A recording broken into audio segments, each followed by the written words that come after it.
Hello and welcome to Really Cool People, a podcast produced by Schweitzer Church. I'm your host, Jason Leininger. This is a place to hear some really cool stories of cool people. The hope is that you and I, in listening, will be inspired, encouraged, and challenged through these moments of serendipity. C.S. Lewis said something profoundly important, that nowhere in life do we meet just ordinary people. You and I have never talked to a mere mortal, Lewis said. In fact, everyone bears the weight of glory. Well, today we're going to meet somebody who's really cool. I met Cheryll Moll 11 years ago when I came on staff at Schweitzer Church. She has shared an office directly across from mine for the last 11 years. And in those 11 years, I've discovered that Cheryll is a really cool person. And today she's going to talk about her childhood. She's going to talk about becoming a mom and being invested in church and also in teaching. And she's going to share with us some ideas about what she wants to do in retirement. So today, join me in welcoming Cheryll Moll.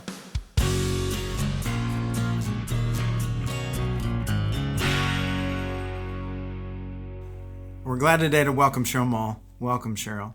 Glad you're here. And we'd love to start with hearing your story. Okay, as you said, my name is Cheryll Moll, and I would describe myself as a teacher and a child of God. And because I say that because I find teaching something I really enjoy doing, and I did that for a good part of my life. And I say child of God because I know that my faith in God is the foundation for everything that I do. So I was born Cheryll Beatty. I was born in Springfield, Missouri. I lived here all my life. I am the oldest of 4 kids, and our parents, Harry and Norma Beatty, very, very wonderful parents, loving, supportive. We had a lot of time with family and friends, and so it was a very, very good childhood, very good growing up. When it came time for me to go to college and pick a career, I decided I wanted to be a teacher. I thought all my life I wanted to be a teacher, and I wanted to decide between history or music, because I liked them both a lot. And I went with music. And I'm really glad I did, because music has so much depth to it. It's not just knowing about something, it's being able to experience, and it's very relational. So I was very happy that that was the choice I came up with. When I was in college, I also met my husband, B.J. Moll. He was also a music major. We were at, then SMSU, now Missouri State University. And so after going through 4 years of college and graduating, we got married 6 months after I graduated. And we have 3 sons. And right now I also have a granddaughter, which is a good family lineage there. My husband did not become a music teacher. He decided that was not for him, but it was good because we got to meet that way. So it all worked out. But I started teaching. I mentioned teaching. That's been a big part of my life. I taught public schools for 31 years. And when I left college, I immediately got my first teaching job, and I taught like in 5 different schools, and usually at the junior high and middle school level, which I love. Love that age kids. They're fun, they're exciting. There's always something new and always something interesting going on. So it was a good thing to do that. I also, while I was teaching and while I was raising my family, I also was playing in church, playing organ and piano in church. I started piano lessons when I was young. I'm not necessarily from a musical family. No one else in my family plays an instrument or sings or anything like that. But when I started studying piano, it was something I really liked. So I decided that's the direction I wanted to go. And in high school, I was at a parish where there was a priest who was an accomplished organist. And he took about 3 or 4 of us from the parish that played piano and taught us how to play organ. And I loved it. So actually, that was my major instrument in college. Because, even though music ed, you still have to have a major instrument. So I did all my recitals and stuff on organ. And I have played in churches pretty much since high school. First at my Catholic church that I grew up in, St. Joe. And then I played at another church here in Springfield. At the same time, I would do early Mass and go do the later Protestant service. And then in 1984, I was asked to come interview at Schweitzer to be the organist and the pianist here. Bob McDowell was the director at that point, and he invited me to come in for an interview. And I did. Actually, at that time, my oldest son was 4 years old. My middle son was 1 year old, and my youngest son had not been born. So that's how, and then of course they're now all adults. So that was a while back. And I played at Schweitzer, well, since 1984. And then about 12 years ago, I retired, quotation marks, from teaching and came on to Schweitzer full-time as the director of music and director of traditional worship, which means I directed the choirs and planned the traditional worship service, of course. And honestly, it's a job I thought I never wanted to do. I thought, you can't pay me enough money to do church music, but I absolutely love it. It's been fantastic. I love the people I work with. I love the adult choirs here. They're so much fun. It's been a really, really wonderful experience. And I guess just looking back, things have gone really well. Things I didn't expect to happen, like, changing schools and changing careers and all. A lot of good stuff in my life. But of course, there's been sorrow and grief. I lost my husband in 2007. He died of a heart attack at age 51. I've also lost other family members, of course, my parents, my in-laws, and friends. There's been frustrations and disappointments at different times, as we all have. But I would say overall, I can see God's hand in what I have done and where I'm going and where I need to be, which is very comforting to me, which is something I really appreciate. So that's my story. Thank you, Cheryl. It's an interesting story, and you've packed a lot into just a few minutes of time, but a really incredible journey. You mentioned about your childhood, that it was a really good childhood. A couple of questions about your childhood, because there's a lot to explore and things like that. Wonder if you can reflect on what your fourth grade year was like and describe some of that with, I don't know, some panache, some smells, some sounds, some sights. What was that like?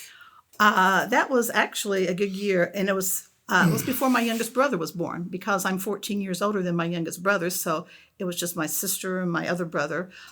We lived outside the city in kind of a neighborhood being developed, and it was a great time for kids. We would, in the summertime particularly, we'd ride bikes and we'd play ball at the end of the lot at the end of the street, pick blackberries, play hide. I mean, just a fun childhood. We'd just kind of be out and doing what we wanted to do.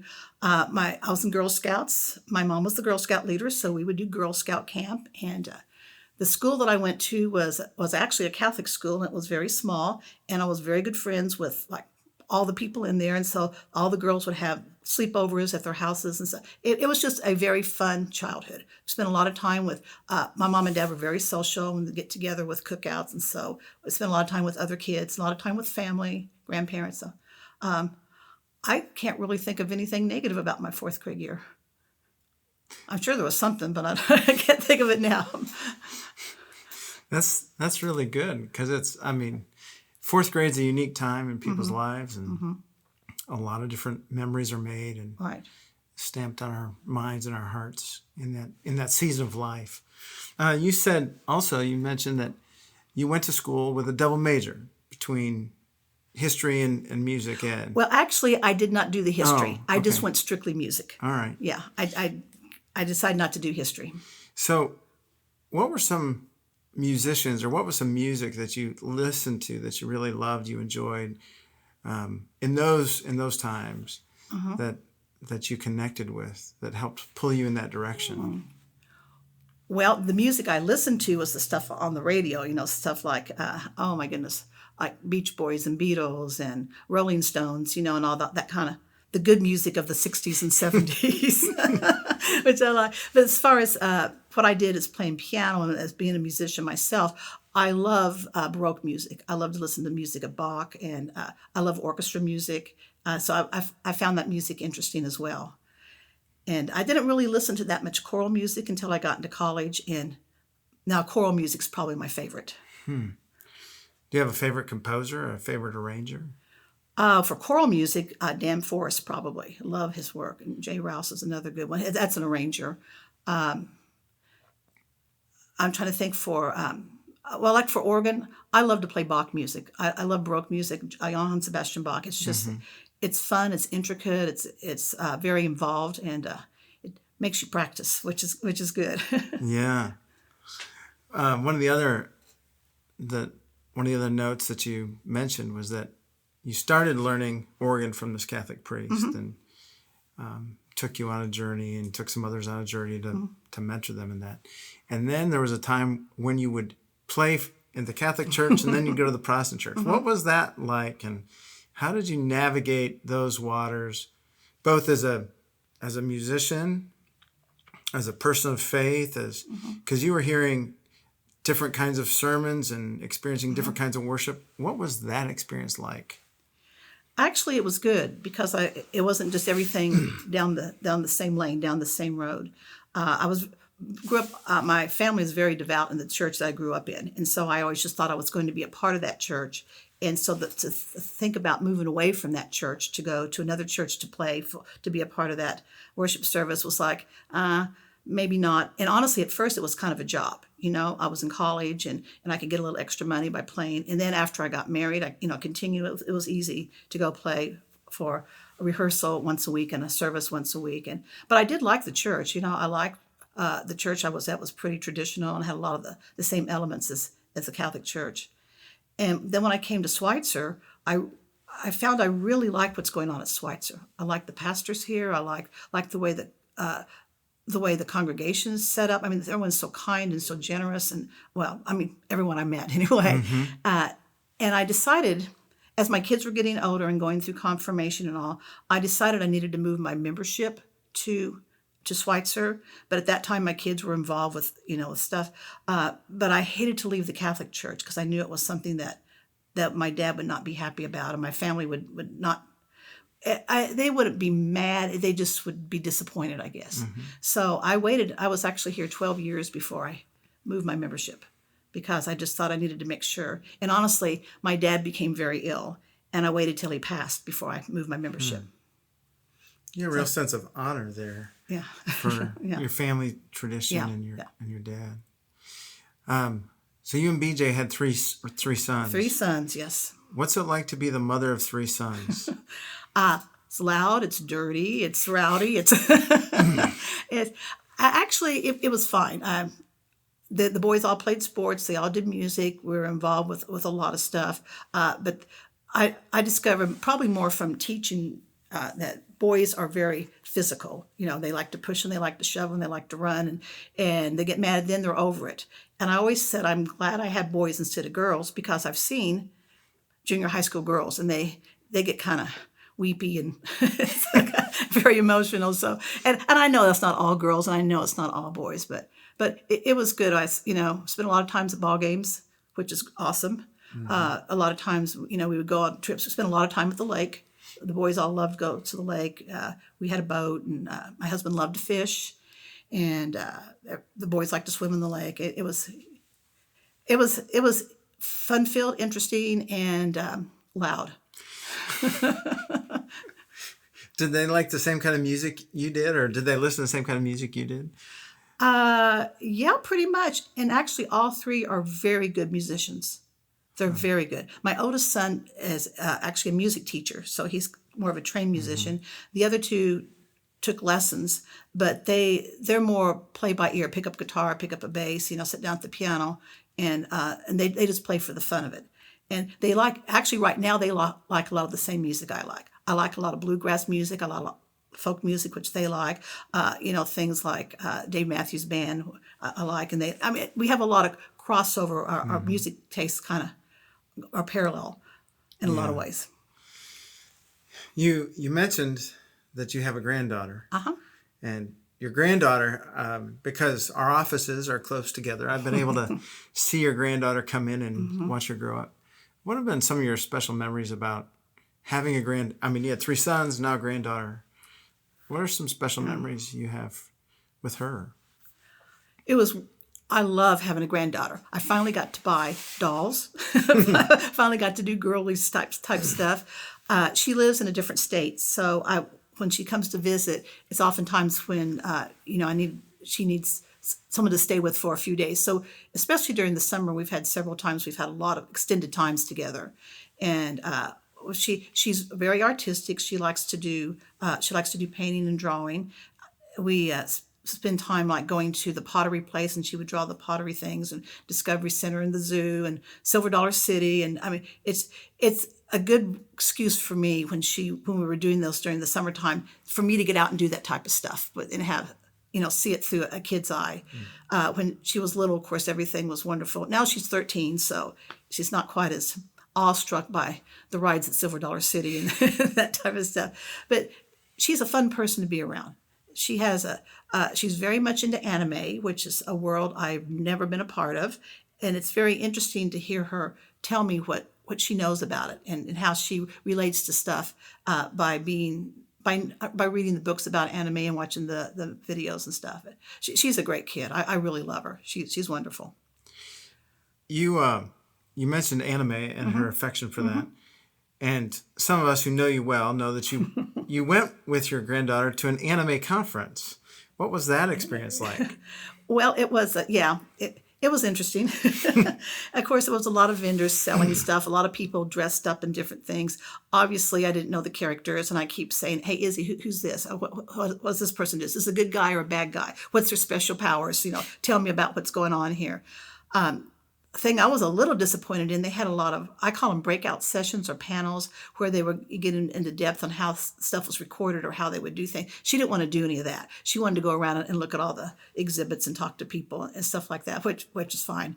But it was very interesting. We went one day of a 3-day one, and I know she's been back with her mom to another one because that's the kind of stuff. And actually last month, I took her to St. Louis to go to a symphony that was all the background music for Final Fantasy. All, 12 Final Fantasies? There's a bunch of them.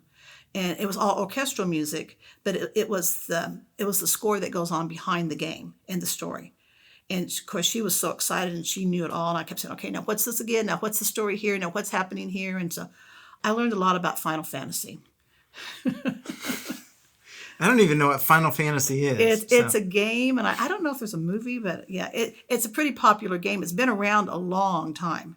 And there's, like I said, I think 12 different, is that right? Maybe 15? There's a bunch. Okay. And each one has different characters, and it's, I have trouble getting into the anime world because it's a lot of science fiction, not science fiction, fantasy, I guess that's the right word. Yeah. Things that are beyond the realm of what's happening right here and right now.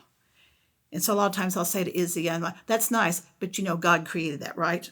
That's not exactly the way things happened. Yeah.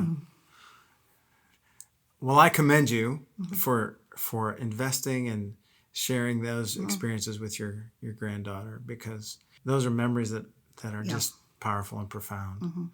One of the things I wonder from your past, did you ever have an opportunity or ever have a risk that you thought about taking but then didn't take, and you've like, oh, I wished I would have done that? I'm not sure. I don't know what it might have been. I guess we thought about moving different places, but we've always stayed in Springfield, and I'm not sorry about that. I'm glad we did that. I don't really know of any risk. I'm pretty in the box type of person. Pretty boring, actually. Well, from anime to being in the box in less than a minute. I don't know how you put all that together, but I'll let you see that. So today, in present day, what keeps you going? What motivates you? What helps you get up in the morning and say, like, I've got something to tackle today? Yeah. What are you passionate about? Wow, there's a lot of things I like to do. A lot of them. And as I'm getting ready to retire, I'm going to have more time to do some of those things. I like to be outside. I like to work in the yard. Matter of fact, I'm planning on planting a vegetable garden for the first time in several years. I'm excited about that. I like to take walks and do that kind of stuff. I like to spend time with friends and family. What I'm passionate, I like to cook. I really, when I have time, I like to plan out things and actually try new recipes and stuff. I like to do music, and I don't have a lot of time to practice just sit down and play for myself. So I'm excited about having more time to be able to do that. But why I get up in the morning, there's just so much out there. The books I want to read. I can just, I mentioned I like teaching. I want to do volunteer teaching, tutoring for students, just to kind of see what if I can help with people kids who might need some help. Yeah. You mentioned along the way that you're the music director or traditional worship director, but you do some other things along with that. Like you lead a group of people that go out and they play and then they sing at nursing homes around Springfield. And you have a unique band. I'm going to forget the name of your band. Joy Pickers. Joy Pickers. And what's that band made up of, and how do you lead that band? Well, at this point, I'm not really actually leading it as much. It grew out of a choir called Senior Saints Choir that's been around a very long time. I'm trying to remember, probably 20 years or so. I wasn't a part of it at this time because I wasn't here full time. But my understanding is that some of them got talking like, yeah, I play guitar. Well, I play auto harp. Well, I play this and that. So they all decided to stay after choir practice one day and start just playing music, jamming music. And from that grew into this Joy Picker band. And it's been going, 15 years, 16 years. I don't know the exact amount of time. And there are two people that are in it right now, Alice Pinovich and Roseanne Bass, who were some of the original ones that started playing with them and being a part of that. It's very unique and it's a lot of fun. I joined them about 5 years ago. I got myself a mountain dulcimer because I don't play a string instrument. And mountain dulcimers are pretty easy to play, so they let me play along with them. And I'm helping Alice with scheduling of stuff and programming stuff. And I'm probably going to be more involved with especially with the programming part. Right now, we've got some really, really fine players. We've got all string instruments, of course. It's interesting to go out into the community. We just had a program. We had we had one program this week. The schedule in March is crazy.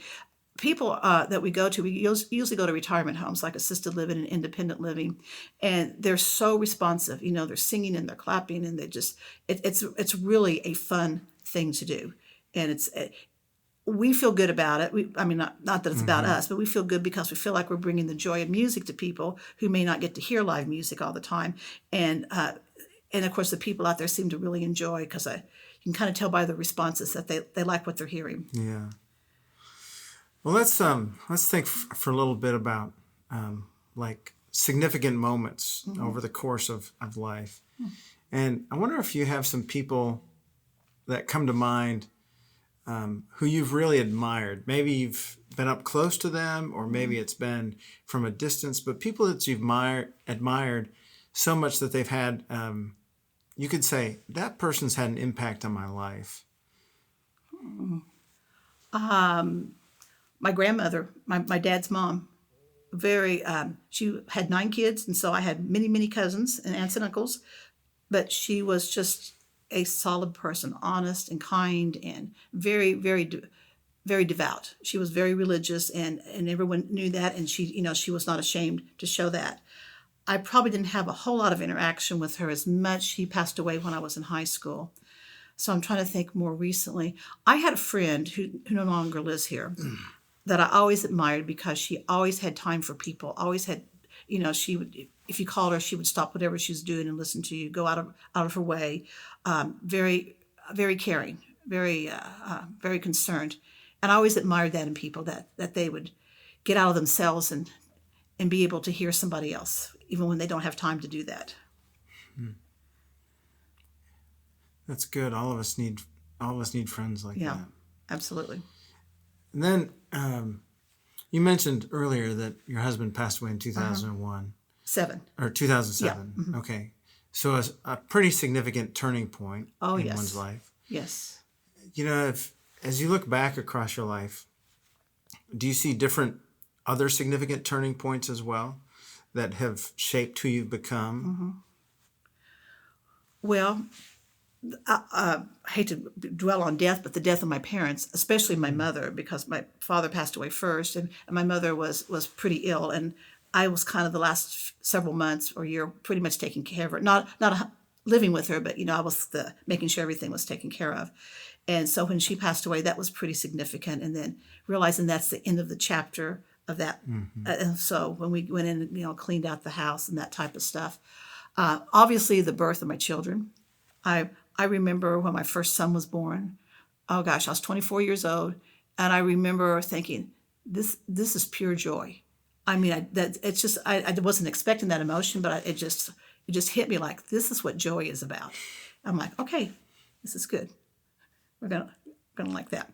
And I'm trying to think what else big. I mean, those are pretty significant, major stuff. Probably when I've changed schools or something. The school I started out at, I student taught, and I taught there for a while, and then they did not renew my contract because the original teacher was coming back, and that was kind of like, oh my gosh, what? Because I've always done well, and I always thought, what did I do? How did I fail this? And so it kind of had me taking inventory of my life there for a little bit. And I thought, do I really want to do this? And the more I kind of went on and thought about it and looked at other things, I thought, yes, this is what I want to do. So at that point, I decided that teaching, I want to teach, even though they did not renew my contract to come back at that particular point. What were some of those things? That's a unique turning point, because that can be one of those spaces where people, you can either opt in or opt out. Mm-hmm. And so what kind of things came up in that inventory that you mentioned that propelled you to say, no, even though it's not going to work here, I'm still going to pursue this? I find a lot of pleasure in teaching and being around kids. And I know in teaching school, I know for a lot of people, they think that's crazy. But for me, that's kind of the spot where I think God intended me to be, because that's where it seems to work. And I thought, like you said, if it doesn't work in this place, there are a whole lot of other schools. And thank heavens I did that, because when I went on to other schools, and things were a whole lot more successful. It wasn't that they were unsuccessful there. I wasn't a particularly good teacher because that was my first years. And the other teacher wanted to come back, so they were making room for her. I mean, excuses. But it was significant because it made me decide, yes, I'm not just going to the next thing that's I think supposed to happen in my life. This is what I want to do. Well, you continue to be active with kids, because you're a part of a group of people that volunteer at a local elementary, and so you have interaction with kids all day long, or all week. Yes. Yeah. Thinking about the future now, what are some things you're looking forward to? I know you mentioned you had a whole list of things that you want to do in retirement, but are there some things that if you had no limits, you would like, no limits on time or money, whatever, that you would give yourself to? You thought about that? There is something I've always wanted to do, but there's no way it's going to happen. I know. Please share. It has nothing to do with limits of time and resources. I want to be a dancer. I know, it's weird. And I'm not a dancer. I've never taken dance lessons. I just think dancing looks like so much fun.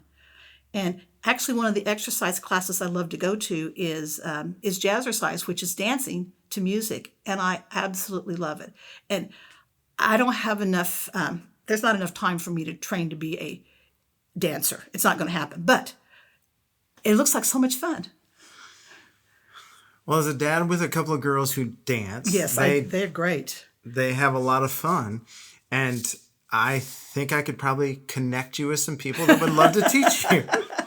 I don't think that my age and my body shape is going to actually fit into that mold. So, well, don't set any limits that okay. that are premature. Do you have, other than dancing, is there anything else on your bucket list that you want to do? I would like to do some traveling, mostly in the United States. Hawaii, and I like to go to Hawaii and Alaska, and so I went to some national parks last year. I'd like to do some more of that. I'd like to spend more time with my family and friends, extended periods of time, which I'm hoping to do starting this summer. And I want to read. I want to lay on my hammock in the backyard and read. What kinds of books do you want to read? Well, I'm asking for suggestions from my friends who all belong to book clubs and read. In the past, I've read like John Grisham, and that type of stuff, which is fine. For a short time during the pandemic, I was a part of a book club. when I had time to actually read the books and go and discuss them. And I really, really liked. We did some biographies and some other stuff. I found it fascinating. But I want suggestions of books because I don't want to start a book and decide I don't like it and put it to the side. I want something I know that's going to be worth finishing. Are you going to read some history? Yes. Yeah. Yes. Yeah. There's a lot of great history out there. As you think about, then this is another kind of a big perspective question. As you think about the arc of your life, how have you felt God close to you and walking alongside of you, or what are some major, maybe one or two major pieces where you felt God's hand on your life? I remember very vividly when my mother was so ill. I mean, it was getting towards the end. Of course, I didn't know that at that time, and I kept praying and thinking, what can we do? More doctors. And I was at home one evening, and it just suddenly occurred to me. It was like God had said, not audibly, but God had said to me, she's not going to live. I was like, oh, that never, because she was fairly young. Matter of fact, she died at the age I am right now. So relatively young, and the thought of her dying at that age just seemed really remote. But once that thought got in my mind, and I thought, God's behind this. This is going to be taken care of. And there are things, everybody's going to go through an end of life, and everybody, no one lives forever. And if we're in God's will and this is what's supposed to happen, then what I need to do is to make this as painless, as loving, as accepting as I possibly can in my own life, in the life of those around me. The other time, again, of course, death seems to be the big turning point. But when my husband died, it's like, I don't know what I'm going to do. I'm going to have to move. And I gave it space and said, God, let me know what's supposed to happen here. And a lot of wonderful people came around me. And it seemed like, even though I didn't know the end of the road, I kind of knew the next step, which kind of kept me going. And so because of that, that's why at the very beginning I said that I'm a child of God, because my faith is the foundation, and that keeps me grounded all the way, no matter what happens, the good, the bad, the joyful, the sorrowful, that God is always there. Well, a final question that we've been asking is this. Do you have a final word of sage advice or a final word you'd like to leave with us? Oh, have fun. That's a great word. And I have appreciated so much your laughter, your sense of both faithfulness and duty and the joy that you bring and the fun that you do have. Everything from playing your hammered dulcimer to going to anime conferences. And you have definitely lived a life with fun in the midst of everything. I have. Yeah. Thank you, Cheryll. Okay. Thank you, Jason. Yeah. Thank you so much for joining us today as we listen to Cheryll Moll's story. And a big thank you to Cheryll for sharing it. In listening, I hope you were inspired, encouraged, and challenged, and that you begin to behold and listen to the really cool people that are around you. The Really Cool People podcast is produced by Schweitzer Church, Springfield, Missouri. Taylor Likes is the executive producer and editor. I'm your host, Jason Leininger. Until next time, you can help us by liking, reviewing, and sharing this podcast.